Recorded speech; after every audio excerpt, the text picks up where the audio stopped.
And we'll dive right into these May deer fails. And every month, there are a lot of things that people are failing at in the deer hunting world. And, sometimes it's just, people fail. They don't really know any better. And I think, I like getting into these failures because we see so many failures, and you see one and you think, oh man, I wish they wouldn't have done that. And they know it's a failure. And so we're going to a client property, they're paying us a lot of money to be there, and we start seeing these glaring failures that happen all the time. And it's not just client properties, private land, it's public land too. And we'll just dive right into this. Like I say all the time, my passion is in deer hunting. That's why I create deer habitat, not the other way around. And so if I'm not having a successful season, then what I'm doing with deer habitat or helping clients with is a failure. So let's get that straight. I love deer hunting. That's my passion. I wouldn't be here. I wouldn't own land if I didn't want to have a great hunt and herd. And number one here, why people fail so much all the time with their hunting is if you always do what you've always done, you'll always get what you've always had. I hope that makes sense. So many people complain for decades that so-and-so shoots big bucks, or they do this, they do that. I had someone down in Missouri, and I'm not picking on this person, I'm not even mentioning a name, but it was a commenter on YouTube. I appreciated their comment because it gave me a chance to explain something. But they were talking about, the private land near them it's an Orange Army. I think they have private land around their house, and it's an Orange Army. And they tried to go in further, and ATVs were there. But bottom line is, I know people that travel from Michigan, UP Michigan, a long ways. We're talking 12 hours probably, right around that range, 10 to 12 hours to hunt Missouri public land, because they find areas that people aren't hunting, and they go in and have a great hunt, and they can count on going down there every year and having a great hunt and doing so. And so they're driving 12 hours. I'm sure within an hour, 2 hours of just about everybody in Missouri, there's a good place to hunt on public land. But if you're always doing what you've always done, then you're not going to find any realm of new success. You don't just get better at it when you keep doing the same thing over and over again. You just stay the same. It even gets worse sometimes. It frustrates you. It gets you down because nothing's changing, nothing's getting better. So that's a big failure in May, because your hunting strategy really begins about now. There's really good time for post-winter scouting. People are starting to scout going forward on their favorite public land. This is a great time to go scout public land, maybe once during March, once during May. You get into September at your last time. And when I say scouting, I'm talking about you have very specific spots out of 10, 20, 60,000 acres that you go into. You pick 6 or 7 spots. You go in and check them out. On the way there, you might see something else. You do a quick scout. You're on the land for 5-6 hours on a Saturday, and you go home. This isn't like scouting for a week at a time or several days at a time. You're still getting to spend time with your family on that Saturday. There's times we've driven to scout our new land that we had in Wisconsin back in 2002, 03, 04. I can remember my good friend, Tim Glover up in the UP of Michigan, we meeting in the morning, and then him getting some of our favorite sandwiches from the New York deli up there. It was either corned beef or pastrami. They had some really good soup. In fact, we drove down that Saturday. We scouted for about 3 hours. And then we took those sandwiches and soup and we put them on the heater, on the defroster, and turned it on high so we could have warm sandwiches. We ate them and we went home. This was after driving 7 hours. Tim, coming from Marquette, probably drove 7.5. I probably drove 6.5. But bottom line is, we did a lot in one day. And that was our scouting trip. A lot more driving than actual scouting, but it gave us intel to help our hunting season. But again, if you're waiting until the end of the year, the end of the summer to do this right before hunting season, you're going to be very behind. So now is the time to really start thinking about changing your hunting strategy if you really would like to change your success. And if you're already very successful every single year, then just keep doing what you're doing. You're probably already doing this, but the majority of folks are not. Number 2, waiting until leaf out to scout. What I mean by that is once you have green growth out there, sometime in May and June anywhere, and the leaves are on the trees, you can't see anything. It's hard to see the lay of the land. You have the green vegetation on the ground, so it's hard to see those fall deer trails. That fall sign rubs, old scrapes get really, really hidden. People ask us all the time, when's your favorite time to scout whitetail property? Well, I'll scout whitetail property anytime. It's not during the hunting season. I schedule clients from mid-December to mid-September usually. And I'm going to 8-10 clients, sometimes 12 clients a month during that time.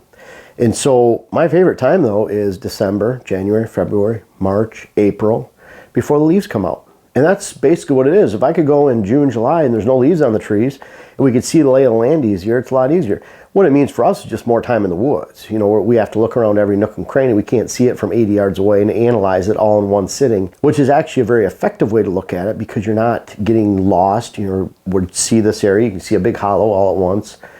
So again, not taking the time to get out right now with leaf out quick and scout is a big mistake.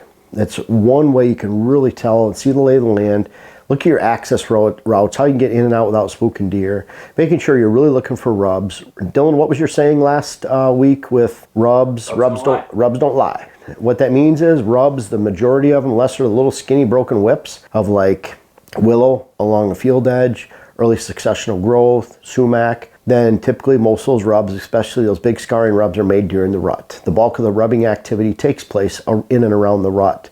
So when you're finding rubs, they're typically not from February. They're typically not from August because bucks haven't even shed their antlers or their velvet. It's typically right during the rut, and that really tells you when the sweet spot of hunting time is. And if there are no leaves on the trees, it's a heck of a lot easier to see those. Number 3, overzealous food plot program. And this is something that, okay, we planted a lot of food plots last year. Deer came and eat them. We didn't shoot any bucks. We didn't probably even create a good herd. But more is better, right? So we're putting more food plots in. We're planting them too soon. Kind of the same old hunting strategy. You haven't changed anything. You haven't changed anything on your land. You're just adding more with a diminishing return. Summer plots typically are not going to help you or the deer herd. It's a time of bounty for the deer. There's nothing that they're lacking in the deer woods during the summertime. However, once it gets into September and weeds are dying, in October and November when crops are being picked, around here they chisel plow everything under sometime in early November, by early November. Manure it, chisel plow it. There's not much in the ag fields. There's not much in the woods because all the green herbaceous growth is dying. You know, everyone talks about controlled burns in the woods. It's a big fad right now. Well, you're doing a controlled burn in Minnesota. That's not really helping the deer herd. They already have lots of herbaceous growth in the woods. It's a time of plenty in the north. And all that green herbaceous growth is gone during the fall. So great, what's great in Missouri, Kentucky, West Virginia, Georgia, Louisiana, might not necessarily be great for you. But just because people talk about it and say it's really good down there, you can't transfer it to that time. It's the same with food plots. Food plots during the summertime are meant to attract a herd and establish food plots and pattern of use on those food plots and raise deer numbers on your land. If you want to reduce deer numbers, you want to have a balance of does so you can find your optimum number of bucks. In most areas, when you plant food plots during the summertime, you're raising the number of does and fawns you have, creating a doe factory. It's a very common, easy to see thing around the country. And when you do that, you diminish the number of bucks that will potentially be on your land. It's one thing to say if you have the only chunk of cover surrounded by ag for everywhere, well, then you're going to house a lot of deer. You can make mistakes then. But the average person in mixed ag, in northern settings, too much summer food, you bought a new tractor in the off season, you can't wait to use it. I understand that. I've been brush hogging with our tractor we got a couple years ago, 3 years ago. We got to mow the lawn. So I got a brush hog this year. I've been really brush hogging even when there's been snow flying. We might go out today and it's supposed to be 41 today, Dylan, and high winds up to 30 mile an hour, but we need to get some stuff done.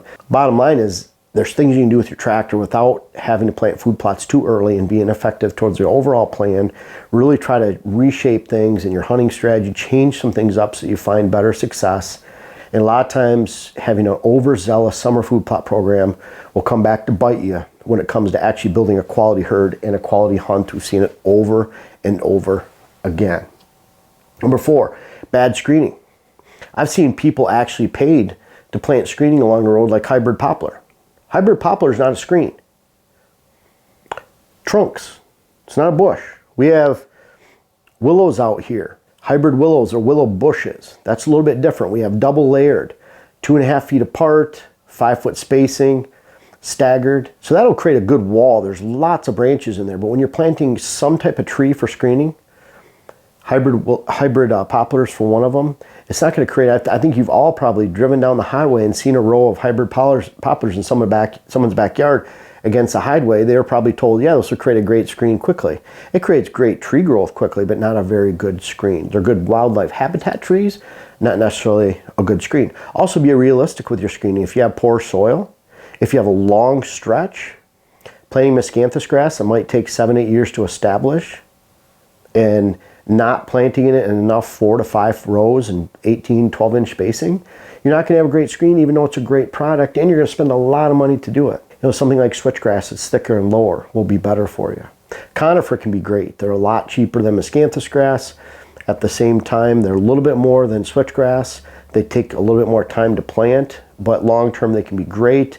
You can use something like a 2-year plan, 3-year plan with switchgrass, have red pine for a 5-6-year plan, and then spruce for a 10-12-year plan. And then you use something like John Comp's Northwoods Whitetail HD screening, where you can put that on the front side of the switchgrass, turn it into food plot or whatever else you want after the 2nd year, but that'll give you up to 10, 12, 13 feet of growth. I think Brandon, who runs First Choice Food Plots, he saw one that was 16 feet last year, one of those HD screening.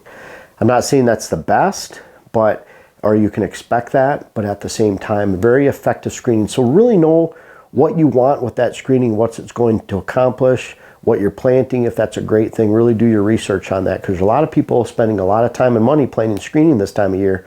It's going to be very ineffective this fall and beyond, or it's going to take a long time. There should be something interim in there. Well, another thing too, a lot of times screening, when you're screening, you're planting conifers close together, 5-6 foot spacing. If you're planting for boards per foot in a timber harvest, you're planting 7-8 feet. If you're planting for wildlife, they'll just say 10-12 foot spacing. I see a lot of conifer screenings along highways and roads that are 10-12 foot spacing because it was, quote, wildlife screening. Those need to be planted 5-6 feet apart. They need to grow into each other. You're not doing this for a timber harvest. You don't care about overall diameter. You just want a wall and a screen. So 5 foot, 6 foot spacing for conifer, not 10-12 foot just because it's for wildlife screening, and certainly not timber harvest trees that you're going to thin out and harvest this timber overall, because after all, you're doing it for a permanent wall, especially when it comes to spruce. Hey, you guys, we'll get back to the video really quick, but we are having our Camp Kicking Bear June 11th charity event again this year. It's $300 times 50 people for the habitat portion. We're going to have a $100 hunt giveaway. Bottom line is, here are the details right here. Again, June 11th, mark it on your calendar. You can pre-register by emailing the site. We'll have more details to follow, but I can't wait to meet you if you come to the event. Every dime we raise goes to Camp Kicking Bear. It's a great cause. Now back to today's video. Bad tree plantings. And a lot of you are planting trees. A lot of people are going to fail right off the bat. I have a friend, Kevin, up north that is planting right now. I think it was 3,750 spruce that he's planting going into this next weekend. So I know he's going to do it right. I was at his property, drew up a plan. He's got a good place for those. But at the same time, a lot of people are planting 20 acres of conifer right now, thinking that's going to help their wildlife habitat. They've been talked into it. And just because it's good timber, sound timber practices, in no way makes it good for wildlife. Wildlife need diversity. They don't want road plantings ever. That's been proven decades ago. Minnesota grouse studies showed that road plantings decreased wildlife populations by 20 times because of disease, warfare, and predation. Wildlife is exposed in rows. They're put too close together, increased stress levels. Deer, wildlife don't want road plantings. They certainly don't want solid conifer that has no food. And other than limited snow, blizzard fronts that come through, they're not going to use it to the majority of the time. Clusters of conifer, half acre here, acre there, shrubs and grasses in between, whatever you want to do. Deer are creatures of edge, turkeys are creatures of edge. Early successional growth is loved by pheasants, rabbits, flowers, pollinators, various weeds, broadleafs, great for butterflies and bees. You can do it all. Just because this is a deer channel doesn't mean that advice on here is for deer. When you put deer in the center of a bullseye, that encompasses the majority of wildlife species, because wildlife need diversity and variety, and deer are creatures of edge. Think about that when you're planting your trees. One of the things the trees I see all the time is more is better, right? So planting 30 apple trees wrong is better than planting 8 apple trees right, and that couldn't be further from the truth. Your apple trees need to be effectively protected. There's a lot of advice online if you look up, using 3/4 inch piping, heavy gauge wiring, basically making it so that when you cage those apple trees, a deer could run into it and not knock it over. Making sure you're protecting it from mice, even putting gravel or rock at the base so mice can't tunnel under and hit the roots and girdle those trees and kill them. The rabbits can't get in and eat the bark and kill them. So you need to protect them. A lot of trees are not protected, and that goes the same for red osier dogwood. I love red osier dogwood. I don't think I'd plant it the majority of the time, only because you have to cage it and protect it. If it's out in areas where I want high quality food or browse, then there's deer there, either a high quality bedding area or a food source, and deer are going to eat it down. So you need to cage those and protect them.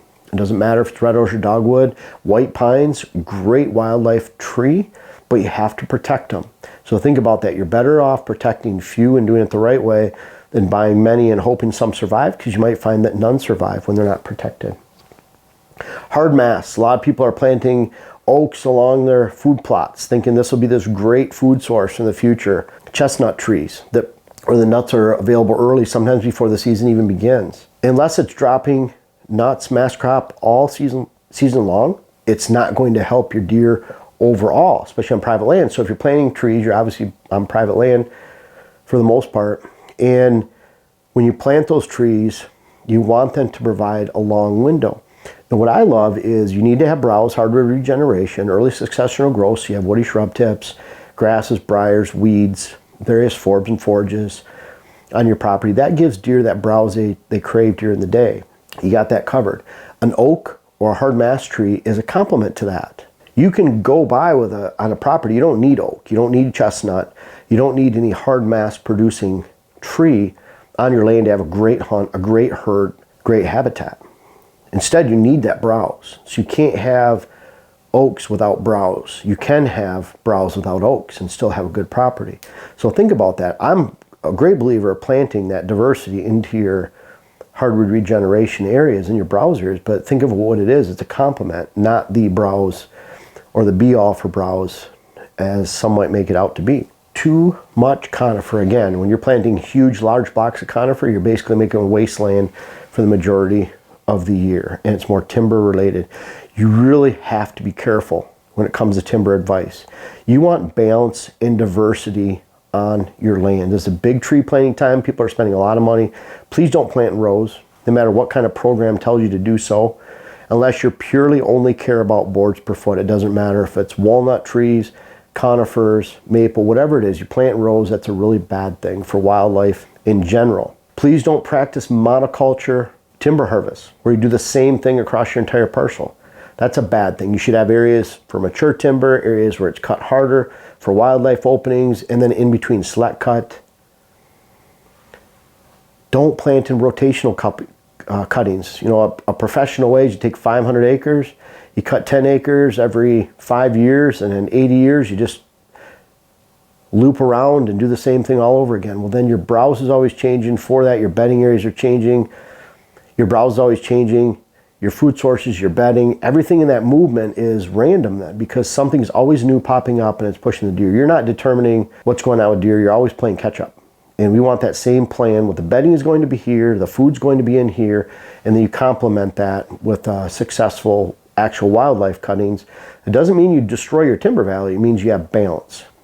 Most of the time, if you're focusing on the future, highest boards per foot dollar value, you're going to be hurting wildlife. Again, the highest boards per foot value has the least value for wildlife. Often the lowest value habitat is the highest value for wildlife as a general rule. That's why we like to teach balance on this channel and not slanted towards one or the other. You can do both, but you have to focus on that balance. And most government agencies and state programs are not going to gear you for that balance no matter how much they do. So there's a lot of failures you can do in May right now, and a lot of them have direct implications to how successful your hunting season is going to be. That's why we continue to run with these monthly deer failures, because whether it's habitat or hunting strategy, there's a lot you can do right now to change your hunt, your herd, and the quality of your habitat this fall. It doesn't take long. It takes one off season, folks. Someone's telling you this takes years. It doesn't take years. It takes a few months of doing it right, and I hope these monthly deer fails lists keep you on the right track for a great herd and hunt this fall. Folks, I want to make sure you check out my web class video series, whether it's how to design your food plot program or how to design your property in general. And we have a new one coming out that'll be how to hunt the rut. But these bucks back here are a testament. Some of these bucks go back to 93. They're even in different states. I urge you to check out those web classes so that you can help yourself, help your land, help your hunt. The link is in the description. And also for those that have tried them out, I encourage you to offer some feedback in the comments below. Thank you.